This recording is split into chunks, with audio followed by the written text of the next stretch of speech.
প্রধানমন্ত্রীর ১২৩তম মন কি বাত শুনলেন মুখ্যমন্ত্রী, মন্ত্রিসভার সদস্য সহ অন্য জনপ্রতিনিধিরা। রাইমাভেলী বিধানসভার ৭ নম্বর বুথের নাগরিকদের সাথে মন কি বাত শ্রবণ করেন মুখ্যমন্ত্রী অধ্যাপক ডাক্তার মানিক সাহা। সেখানে উপস্থিত ছিলেন ক্রীড়ামন্ত্রী টিঙ্কু রায়।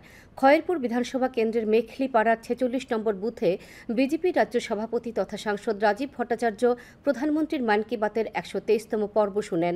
পরে তিনি চা বাগানের মহিলা সুবিধাভোগীদের সাথে কথা বলেন। মোহনপুরের নাট মন্দিরে আয়োজিত মন কি বাত অনুষ্ঠানে মন্ত্রী রতনলাল নাথের সাথে উপস্থিত ছিলেন স্থানীয় জনপ্রতিনিধি সহ এলাকার জনগণ। বিজেপির বামুটিয়া মণ্ডলের ৪০ নম্বর বুথের গান্ধীগ্রাম স্থিত বৈদ্যনাথ অডিটোরিয়ামে বসে পর্যটন মন্ত্রী সুশান্ত চৌধুরী মন কি বাত অনুষ্ঠান শুনেন। রামনগর বিধানসভা কেন্দ্রের পশ্চিম জয়নগরের বণিকপাড়ার শঙ্কর গীতা আশ্রমে মন কি বাত অনুষ্ঠান শুনেন মেয়র তথা বিধায়ক দীপক মজুমদার। जरूर प्रेरित करेगी।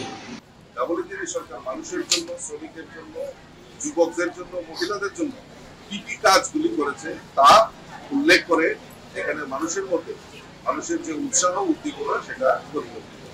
উনি যোগার উপরে খুব গুরুত্ব দিয়েছেন, কারণ আমরা যদি বডি ফিট না থাকলে মানসিক দিক ঠিক থাকবে না। ইমার্জেন্সি সম্বন্ধে খুব বলেছে। গ্লোবাল ওয়ার্মিং মিনস পৃথিবীর জ্বর হয়েছে, এই জ্বর কমাতে হলে গাছ লাগাতে হবে। উনি এই কথাও বলেছেন।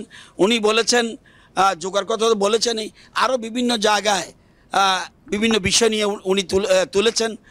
প্রধানমন্ত্রী উনি নিজের কথা বলছেন না, সারা দেশের কথা বলছেন। সারা দেশের কোনায় লুকিয়ে আছে প্রতিভাবান জিনিস, প্রতিভাবান ব্যক্তিত্ব রয়েছে বা বিভিন্ন ধরনের ইনোভেটিভ জিনিস রয়েছে, সেগুলি তুলে ধরাই ওনার মেইন কাজ।